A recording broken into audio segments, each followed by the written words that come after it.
কই গো সুজাতা, আমার পুতুলের ঝুড়িটা দাও। পুতুলের ঝুড়িটা নিয়ে যে আমাকে বাজারে যেতে হবে, দেখি পুতুলগুলো বিক্রি হয় কিনা। দিচ্ছি, দাঁড়াও। তবে একটা কথা বলার ছিল। আমাদের যে কড়াইটি ছিল সেটি ভেঙে গিয়েছে। তুমি যদি বাজার থেকে একটি কড়াই এনে দিতে পারতে খুব ভালো হতো। বুঝলাম গিন্নি, তবু আমি কি করব বলো। জানো তো আজকের ছেলেপুলেরা আমার পুতুল সেরকম নিতে চায় না। তবুও আমি চেষ্টা করব তোমার জন্য একটি কড়াই আনতে। দাও দাও। ঠিক আছে, দিচ্ছি। তবে তোমার যদি সেই রকম পুতুল বিক্রি না হয় তাহলে কড়াই আনার কোনো দরকার নেই, বুঝলে?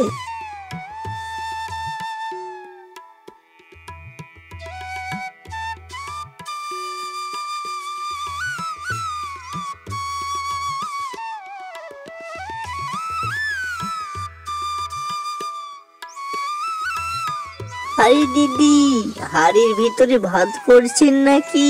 না না, ভাত করছি না, হাড়ির ভিতরে তরকারি করছি।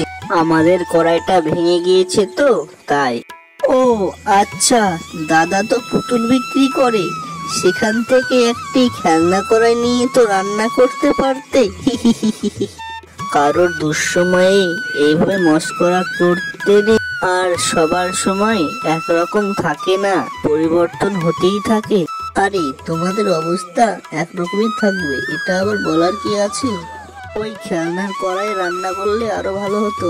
এইভাবে মস্করা করা উচিত নয়। কোনদিন শুনেছো শকুনের অভিশাপে কোনদিন গরু মরে?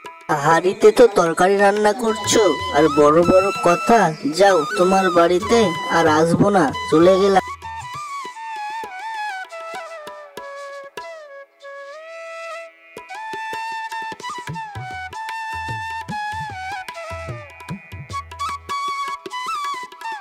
আরে বাবা, কড়াই নেবে? কড়াই?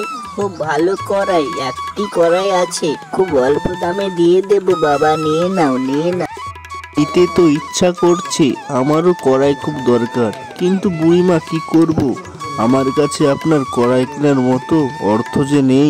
বুঝলাম বাবা, আমার এই কড়াই বয়ে নিয়ে যেতে খুব কষ্ট হচ্ছে। তুমি তোমার পুতুলের ঝুড়ি থেকে আমাকে একটা পুতুল দাও আমার নাতির জন্য, তার বদলে তুমি কড়াই নাও। ঠিক আছে বুড়িমা, ঠিক আছে।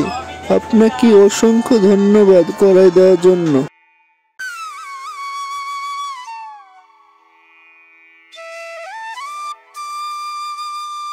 বুঝলে বাবা, তুমি আমাকে বাঁচালে। আমার লাভের টাকা আগে উঠে গিয়েছে, শুধু এই কড়াই বয়ে নিয়ে যেতে যে আমার খুব কষ্ট হচ্ছিল। আর এটা যে সেই কড়াই নয়, তুমি যা খেতে চাইবে তাই বলবে, তুমি তাই খেতে পারবে, এটা জেনে রাখো বাবা। এটা কি করে সম্ভব বুড়িমা, এটা কি হতে পারে? তুমি বাড়ি গিয়ে দেখতে পারো, হয় কি হয় না। এই নাও গিন্নি, তোমার কড়াই দেখো তো কত সুন্দর হয়েছে। খুব সুন্দর হয়েছে। তুমি এই কড়াই কোথায় পেলে? এত টাকা দিয়ে কিনে এনেছো? এক বুড়িমা আমাকে একটি পুতুল দিয়েছি, সেই বদলে তিনি আমাকে এই কড়াইটি দিয়েছেন। তবে তিনি একটি অদ্ভুত কথা বলল, কিন্তু আমি সেই কথাটি বুঝতে পারলাম না। বললেন যে আমি এই কড়াইয়ে যা খেতে চাইবো তাই খেতে পারবো। ও এই কথা, এই কথা ফেলে দেওয়ার কি আছে? পরীক্ষা করলেই বোঝা যাবে। জাদুই করাই আমাকে মাংস রান্না করে দাও। আরে বাস, এটা তো একবারে চমৎকার কেস হয়ে গেল, আর আমাদের কোনো কষ্ট থাকবে না দেখছি খাওয়ার। রে বাস, এ তো চমৎকার হয়ে গেল, তুমি ঠিকই বলেছো গিন্নি। আরে গিন্নি, আজ এত সুন্দর মাংস রান্না করেছো, হেভি গন্ধ বাড়াচ্ছে কিন্তু। কি উল্টো পাল্টা কথা বলছো? আমি কখন মাংস রান্না করতে গেলাম? আজ শুধু ডাল ভাত করেছি। তাহলে গিন্নি আমি কি মাংস খাবো না? আমি কি মাংস খাবো না? বলো গিন্নি, বলো গিন্নি, বলো বলো।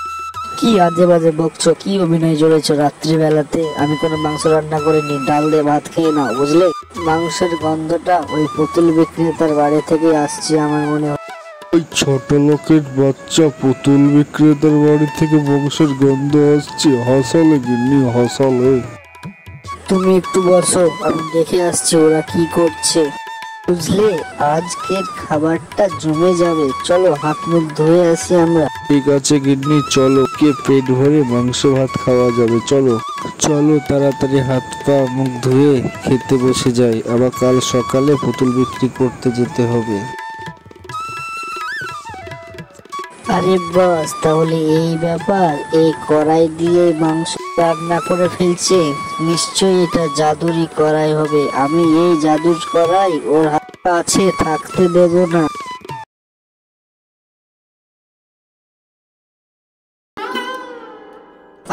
কে আছো, বাঁচাও, আমার হাত মুখ পুড়ে গেল। কে আছো, বাঁচাও বাঁচাও বাঁচাও, আমার হাত মুখ পুড়ে গেল। তুমি এত রাতে এখানে কি করছো? আর তুমি এখানে এসেছো কেন আমাকে বলো। বুঝলে দিদি, আমি হিংসাতে আর লোভে বন্ধ হয়ে গিয়েছিলাম, তাই তোমাদের এই কড়াইটি চুরি করতে এসেছিলাম। দেখলে তো, অন্যের ক্ষতি করতে গেলে নিজেরই ক্ষতি হয়। তবে এসেছো তো মাংস ভাত খেয়ে যেও, আর তোমার স্বামীর জন্য নিয়ে যেও। সত্যি দিদি, আপনারা কত সহজ সরল আর কত সহজে মানুষকে ভালোবাসতে পারেন। আমি আজ থেকে আপনাদের সঙ্গে মিলেমিশে থাকার চেষ্টা করব দিদি।